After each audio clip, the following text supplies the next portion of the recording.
Hello everyone. तो कैसे हो तुम सभी लोग? जैसे भी थे पर अब बढ़िया होने वाले, क्योंकि मैं लेकर आया हूं तुम सभी के लिए एक massive one piece ranking video. तो आज हम रैंक करने वाले हैं टॉप 20 कैरेक्टर्स ना, टॉप 30 कैरेक्टर्स बिल्कुल भी नहीं। हम रैंक करने वाले हैं टॉप 50 स्ट्रॉन्गेस्ट कैरेक्टर्स।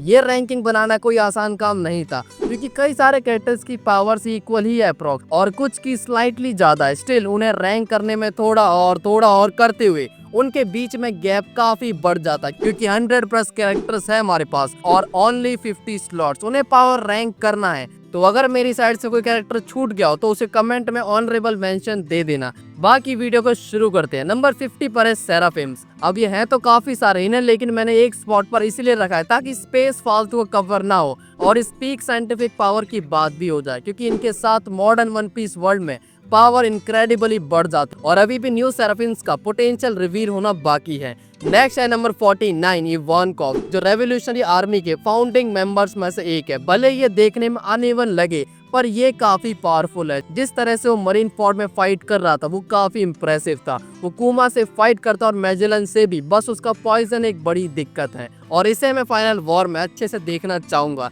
नेक्स्ट है नंबर 49 बोआ हैंकॉक, जिसका डल फ्रूट फिगर और हॉकी बेहतरीन है। भले ही वो टी से अगेंस्ट में कुछ ना कर पाई हो, पर उसने मरीन्स के नए हीरो को जन्नत दिखा दी थी। आई विश मैं होता वहां पर। नेक्स्ट है नंबर 47 मोमोनोस्की। काइडो के फ्रूट के होने के बाद भी इसका इतना नीचे होने का रीजन यह खुद है। करंट में मोमो के पास फाइटिंग एक्सपीरियंस कम है, बुद्धि बालकों वाली है और इससे ज्यादा बोनी मैच्योर लग। मैंने इसे लिस्ट में रखा है, वो बड़ी बात है। नेक्स्ट है नंबर 46 जिनबे बाबा, a fishman karate expert with some extra hidden powers, जो अभी तक दिखा ही नहीं जा रही है। हम फाइनल सागा में आ चुके हैं पर जिनबे बाबा कुछ दिखाने को तैयार ही नहीं है, इसीलिए इन्हें यहीं पर बैठना पड़ेगा। नेक्स्ट है नंबर 45 वान ऑगर। अब सारी पावर सिर्फ फिजिकल स्ट्रेंथ में नहीं होती है। भले ये आदमी देखने में वीक लगे बट इसकी बुलेट्स पता लगने से पहले छाती को पार कर देती है और इसे अपने स्किल्स पर काफी कॉन्फिडेंस है, जो स्ट्रॉन्गेस्ट होने के लिए जरूरी भी होता है।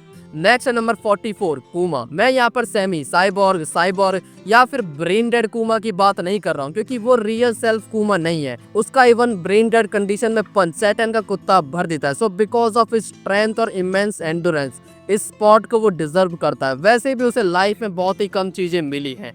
सो नेक्स्ट है नंबर 43 डोप फ्लेमिंगो, डोफी दी मिंगो। अब तक का सबसे बैडेस्ट कैरेक्टर बिफोर लोकी। डोफी भले ही अब जेल में है बट जेल आदमी को वीक नहीं स्ट्रॉन्ग बनाती है, और जब वो बाहर था तब उसका मौत का नंगा नाच हम सभी ने देखा, कैसे वो एक एंटायर नेशन को अकेले खत्म कर सकता है। यानी अब जब वो बाहर आएगा वो देखना इंसेन होगा। Number 42 captain kid. हाँ, वही किड जिसे एक अटैक में सैंक्स ने लापता कर दिया था और वो पूरे रेडियर पायरेट से भिड़ने गए थे। अपने आप को ओवर एस्टिमेट करना सच में काफी हानिकारक होता है, क्योंकि फिर तुम्हें भागने की जगह भी नहीं मिलती है। इसका एकदम परफेक्ट एग्जाम्पल किड है। नेक्स्ट है नंबर 41 ट्रिपार्गर लॉ। लॉ अपनी अवेकनिंग के बाद भी जानता है कि वो खुद कितना पावरफुल है और उसे किससे नहीं गुतना चाहिए। ये पॉइंट मुझे उसका काफी अच्छा लगता है। बाकी उसका डल फ्रूट प्लस ब्रेन एक डेडली कॉम्बिनेशन है। अगर फाइट्स टीम में हो तो लॉ की टीम को हराना इम्पॉसिबल है, खासकर जब उसका पार्ट लूफी हो। पर इंडिविजुअल लेवल पर अभी भी उसे काम करने की जरूरत है। नेक्स्ट है नंबर 40 रॉब लूसी। अपनी अवेकनिंग के बाद रॉब लूसी पहले से पावरफुल हो गया है। ये गियर 5 लूफी से फाइट करता है, जोरो से भी क्लैश करता है। ओवरऑल इसने अपनी पावर को अच्छे से डेमोन्स्ट्रेट करा, पर दो भूखे शेरों के आगे ये बिल्ली क्या करती। नेक्स्ट है नंबर 39 मोटी queen with attack support plus ancient zone devil fruit. इन दोनों का कॉम्बिनेशन पहली बार देखना काफी मजेदार था। जिस तरह से ये अपने बॉडी को ही वेपन की तरह बना लेता है, अपार्ट फ्रॉम इस साइबरनेटिक एनहांसमेंट, इसका आर्टिफिशियल वायरसेस का यूज करना इसे डेडली बनाता है, जिसके आगे बिना मेडिकल एक्सपर्टीज के स्टैंड करना भी मुश्किल है। Next number 38 king the last Lunarian. ये सेंटेंस बनकर रह गया, क्योंकि वेगापंक ने इसके डीएनए का यूज करके एक हाफ लुनेरियंस की फौज तैयार कर दी है। ये ऐसा इंसान बनकर रह गया जिसने बिना संभोग के भी बालकों का सुख प्राप्त किया है और फ्यूचर में इसकी शक्तियों का जमकर इस्तेमाल होने वाला है। Number 37 Sanji the Prince after his awakening. Sanji की पावर क्रेजीली बढ़ी है, पर उसमें से मैक्सिमम अभी तक सिर्फ पेपर्स पर है, क्योंकि उसे टाइम नहीं दिया जा रहा है। वो एक ब्रूटल मैच दिखाए। एक तो उसे कैरेक्टर की मार रखी, ऊपर से पावर शो करने का मौका भी नहीं देते अच्छे से, बस कुछ ग्लिम्प्सेस दिखाते और अगले ही मौके में उसे लड़कियों के पीछे दिखा देते हैं। उसका पूरे हाइप पर मूड दिया जाता है। नेक्स्ट नंबर 36 रोरोनोवा जोरो। इस कैरेक्टर के साथ जस्टिस पूरा किया जा रहा है। एकदम सेपरेट, फाइट कूल और बैडएस पावर अप, साथ में बेटर कंडीशंस। एज ऑफ जोरो फैन मुझे फाइनल सागा में काफी मजा आ रहा है। हर एक आर्क के साथ जिस तरह से जोरो की पावर में बूम दिया जा रहा है। एगेड आर्क में रॉब लूसी और अब एल्बाफ में कौन इसका निशाना बनेगा ये देखना होगा। नेक्स्ट है नंबर 35 यामाटो। अब जोरो और सांजी से इसे ऊपर रखना वैसे तो वैलिड है, पर तुम में से कई लोगों को शायद ये लगे कि मैं इसे ओवर एस्टिमेट करने लगा हूँ। बट ये सच्चाई है। वो यामाटो ही थी जो काइडो से पूरे टाइम लड़ रही थी जब वहाँ पर लूफी नहीं था, और उतनी पावर इन दोनों के पास नहीं थी। Number 34 sir crocodile. ये तुम सभी के लिए अनएक्सपेक्टेड है, पर जैसा मैंने डोफ्लिंगो के केस में बोला, जेल इंसान को मजबूत बनाते ना कि वीक। और जेल से आने के बाद क्रोकोडाइल एक डिफरेंट ऑरा के साथ आया था। उसने मरीनफोर्ड की फाइट को बदल कर रख दिया था और हमें क्रोकोडाइल का एक नया रूप देखने को मिला था। आलाबास्टा से अब तक का सब कुछ बदल चुका है। इसको भी पावर अप मिली है जो सही टाइम पर जस्टिफाई भी होंगे।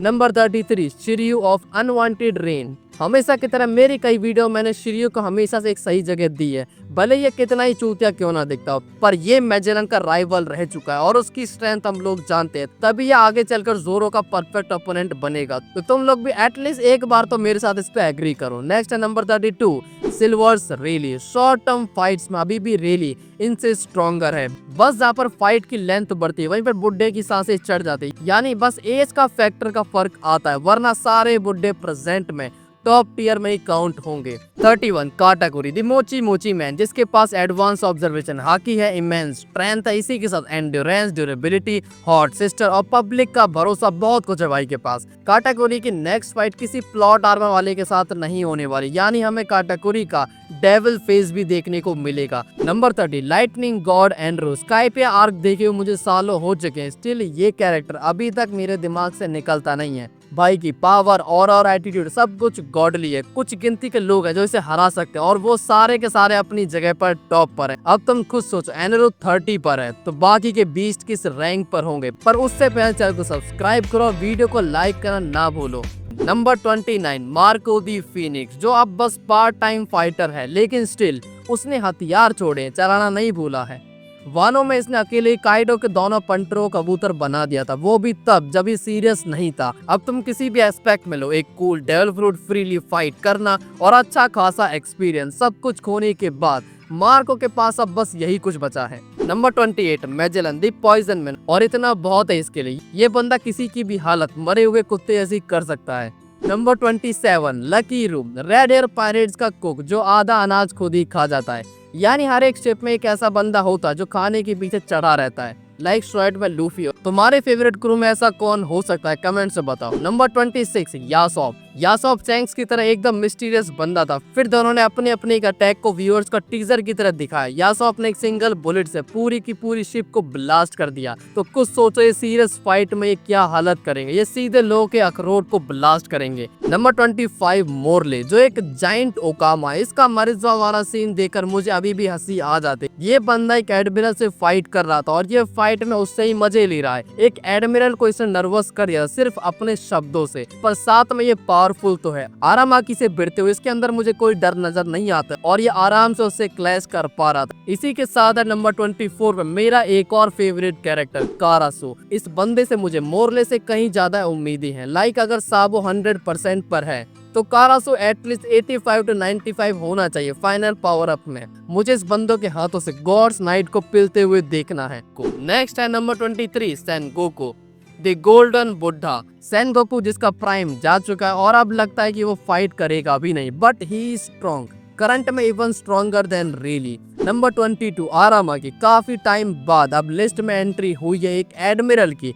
आरामाकी जो फॉरेस्ट लोगिया की वजह से कुछ ज्यादा ही पावरफुल है, उसे कुछ करने की जरूरत नहीं पड़ती है मैक्सिमम टाइम, बस एक जाइंट ट्री की फॉर्म लेनी और एक large number of area, large number of people को वो इजीली हैंडल कर सकता है, जैसा उसने वानो में किया था। नंबर 21 किजारो, एक लाइट लोगिया और एक एडमिरल भी, पहले तो था, अब करंट का स्टेटस पता नहीं। बाकी स्ट्रेंथ की बात करें तो किसी से भी भिड़ सकता है। किजारो की बात हो ही रही है तो यहाँ पर मैं एक बंदी को और मेंशन करना चाहूंगा जो इस लिस्ट का पार्ट नहीं है फॉर सम रीजन। मैं बात कर रहा हूँ बोनी की। तो बोनी का डेविल फ्रूट भले ही बहुत पावरफुल है, बट मुझे अभी भी लगता है कि वो काफी छोटी इन डेविल के सामने लड़ने में, क्योंकि इंडिविजुअल फाइट्स बस पावर के बेसिस पे नहीं होती हैं, बल्कि इसमें रॉ स्ट्रेंथ एक्सपीरियंस बहुत लगता है। नंबर 20 मार्स, जो गोरोसे में से एक है। इसके पास बाकी गोरोसे की तरह ईमू के दूध की पावर है जो इसे एक्सट्रीम रीजनरेशन की एबिलिटी देती है। अब भले इस लिस्ट में नीचे कुछ बंदे हैं जो इससे ज्यादा पावरफुल हैं, बट यहाँ पर खेल स्ट्रेंथ का नहीं है, बल्कि यहाँ पर खेल है क्या तुम इसे इंजर्ड कर सकते हो, जिसका आंसर है नहीं। नंबर 19 जुपिटर, तो पीटर मिया के पास भी अपनी एक जोन फॉर्म है, ईमो के दूध की शक्ति है और इससे ज्यादा बस एक रेंगने वाला कीड़ा है और कुछ नहीं। नेक्स्ट है 18 साबो द फ्लेम एम्परर। स्टोरी के पेस पकड़ते ही साबो भैया लाइमलाइट में आ चुके हैं। ड्रेस रोजा में इनकी एंट्री के बाद ये बंदा पावर वाइज इंफॉर्मेशन वाइज सबसे खतरनाक बंदों में अपना नाम लिखवा चुका है, जिसके पास खुद का यूनिक फाइटिंग स्टाइल है और एस का डेवल फ्रूट भी। नंबर 17 अच्छा आदमी फूजीतोरा, एक और एडमिरल पर अच्छा वाला। फूजीतोरा की पावर्स और इंटेंशंस पे किसी को भी शक नहीं है, यानी उसे जब भी मौका मिलेगा तो वर्ल्ड गवर्नमेंट के अगेंस्ट में खड़ा हो जाएगा। वो मरीन्स में है ताकि वो लोग की हेल्प कर पाए, सिंपल। वरना इसे कुछ भी नहीं चाहिए, ना ईमू की गोद, वन पीस ट्रेजर, ना पायरेट्स का अंत, कुछ भी नहीं। Number 16 Ben Beckmann. बैकमैन से याद आया, मेरी एक सीरीज पेंडिंग पर है, याद आ ही गई है तो तुम लोग जाकर उसे जरूर देखना। उसका फाइनल पार्ट मैं जल्दी अपलोड करूंगा, बट उससे पहले तुम स्टोरी को अच्छे से जान लो। बाकी अभी बैकमैन की पावर रिवील होना बाकी है, पर वो यासोफ से रैंक में ऊपर है, तो यानी उसके पास ज्यादा पावर्स होंगी। पर रैंक में इससे ऊपर जाने के लिए पैक बनाने से काम नहीं बनेगा, उसे लड़ना होगा। Number 15 Garp the fist. Old Garp क्या कर सकता है हम सभी ने देख लिया है, खासकर उन्होंने जो उस पे क्वेश्चन किया करते हैं, उसने पूरा आसीनों से हिलाकर रख दिया था। और एक ओल्ड मैन को पकड़ना ब्लैकबीड पायरेट की अब तक की सबसे बड़ी अचीवमेंट बन चुकी है, सो यही चीज बताती है कि वो कितना वैल्यूएबल है। नंबर 14 कुजान, ब्लैकबीड की शिप का 10th टाइटैनिक कैप्टन और गार्ग को पकड़ने में इसी का फ्रीजिंग हाथ है।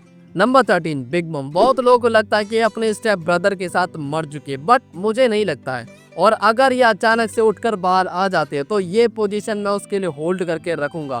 सो ओल्ड लेडी, तुम्हारी पोजीशन मेरे पास एकदम सेफ है, आना और लेकर जाना।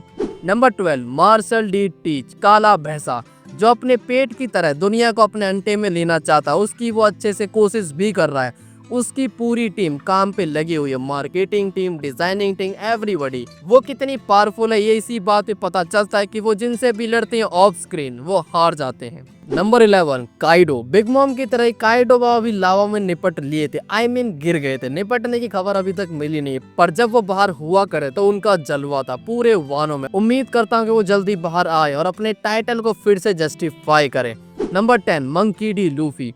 गियर 5 लूफी का सामना करना काइडो जैसों के लिए मुश्किल हो गया था और उसने सैटर्न के भी छक्के छुड़ा दिए थे। लूफी करंट में टॉप फाइटर्स में काउंट होता है। लूफी पावरफुल और फ्यूचर में उसके पास बहुत सारी पावर्स आने वाली, और अब उसके सामने लोकी दी प्रिंस ऑफ एल्बाफ है, तो देखते हैं क्या होता है। नंबर 9 लोकी की बात हो रही है तो नेक्स्ट स्पॉट उसी का है। उसकी पावर भले ही अभी तक रिवील नहीं हुई है, पर उसे देखकर लगता है कि सामने कोई सुपीरियर स्ट्रेंथ वाला बंदा बैठा है, और लोकी सभी के लिए एक बड़ा थ्रेट है, लाइक वर्ल्ड गवर्नमेंट और रेड एयर पायरेट्स का तो लोकी को कैद करने में बड़ा हाथ था। यानी इस बंदे की ट्रू पावर काफी इंसेन होने वाली है। नंबर 8 नज़जुरो। तो 1948 में मरने के बाद गांधी का जन्म सीधे वन पीस वर्ल्ड में हुआ था, और वो अपने प्राइम बॉडी के साथ इतने ज्यादा ऑब्सेस थे कि वो अपनी सेम बॉडी यहाँ पर लेकर आते हैं। पर अब यहाँ पर अहिंसा नहीं, फुल हिंसा चल रही है। पहले दिन में सॉल्ट और रात में असॉल्ट हुआ करता था, मगर अब वन पीस वर्ल्ड में दिन रात ईमो का असॉल्ट चल रहा है, ताकि ज्यादा दूध यानी ज्यादा पावर। Next number 7 वर्करी। तो नज़जुरो के बाद जो बंदा पावरफुल है वो है वर्करी। वर्करी की सुअर वाली फॉर्म सभी का सुअर भर देती है, और इसका टकला बस तेल रगड़ने के लिए नहीं है, इसका बहुत ज्यादा फायदे हैं, वो भी जो तुम लोग सोच रहे हो। वर्करी वो गोरोस है जिसके आगे जाइंट्स और इवन गियर 5 लूफी भी ढीले पड़ गए थे। नेक्स्ट है number 6 Garling. New fresh Gorosei. Saturn के मरने के बाद ये बंदा अपॉइंट हुआ था। वैसे सैटर्न के मरने से याद आया, दल्ला मर गया, मजा पूरा आया। मुझे आज भी वो दिन याद है जब वो मरा था, क्या स्वाद आया था, उसे सोचकर आज भी खुशी आती है। वैसे सैटर्न कुछ खास पावरफुल नहीं था, बट गार्लिंग अब सबसे पावरफुल गोरोसे में साबित होगा। तो अब हम टॉप 5 पर आ चुके हैं, पर उसमें आगे बढ़ने से पहले तुम चैनल को सब्सक्राइब करना और वीडियो को अच्छे से लाइक कर दो, और इसी के साथ अपने फेवरेट कैरेक्टर का भी नाम कमेंट में जरूर करना, और सब्सक्राइब करना जरूरी है, बहुत ज्यादा जरूरी है। नेक्स्ट है नंबर 5 मीहॉक, वर्ल्ड स्ट्रॉन्गेस्ट स्वॉर्ड्समैन। वैसे अब ये तो नहीं पता कि इस टाइटल में वो लोग भी काउंट होंगे जो मरीजों में बैठे हैं, लाइक नज़जुरो और गार्लिंग। अगर नहीं भी होते हैं तब भी मैं अपनी बैट मीहॉक पर लगाऊंगा, एक 500 की पत्ती मीहॉक पर। तुम लोग अपनी बताओ कि मीहॉक वर्सेस नज़ुरो में कौन जीतेगा। नेक्स्ट है number 4 Akainu the red dog final admiral, जो इस रैंकिंग में है, एक रूथलेस किलर। वैसे इसके शब्द और एक्शन में उतना मेल नहीं है, सर सामने से पत्थर दिल और हरामी है, पर कॉल पर बोरासिलिनो के आगे ये पिघल गए थे। चलो अच्छा है, मैग्मा में दिल है। Number 3 dragon. ड्रैगन वो अकेला बंदा है जो कुछ नहीं कर रहा है, बस उसकी पोजीशन हमेशा से टॉप 5 में लेकर आती है। मेरी बस यही गुजारिश है कि ड्रैगन भाई कुछ तो करो, कम से कम कुछ तो कर यार। तू पत्ती पहन के नाच, कुछ तो कर। ऐसे खड़े रहकर ईस्ट को मत देख, वहां देखने से कुछ नहीं होने वाला। तेरा लौंडा भी पावरफुल हो गया है, तू भी कुछ कर ले। खैर आगे बढ़ते हैं। नंबर 2 पर सभी का फेवरेट, जिसकी एक झलक में लड़की क्या लौंडे भी पानी फेंक देते हैं अपने आप को नींद से जगाने के लिए, लाल बाल वाला शैंक्स। शैंक्स इज पावरफुल, क्यों कैसे ये सब कमेंट्स में जान लो, बता देंगे पैराग्राफ में। नेक्स्ट है नंबर 1, अब है सभी की mommy, the one and only one piece world की miss universe, the great Emo, जिसकी अदाओं पर दुनिया जान छिड़कती है और उसके एक इशारे पे चाहने वाले अपने शरीर को त्याग कर देते, हंसते हंसते हड्डी का ढेर बन जाते हैं। मैंने सही कहा सैटर्न ब्रो, कुछ तो बोलो यार। अरे हाँ, तुम तो पिल चुके हो। तो वीडियो पे यही विराम देते हैं, जल्दी मिलते हैं नेक्स्ट वीडियो के साथ। तो वीडियो कैसे लगे कमेंट से जरूर बताना और लाइक करना ना भूलें।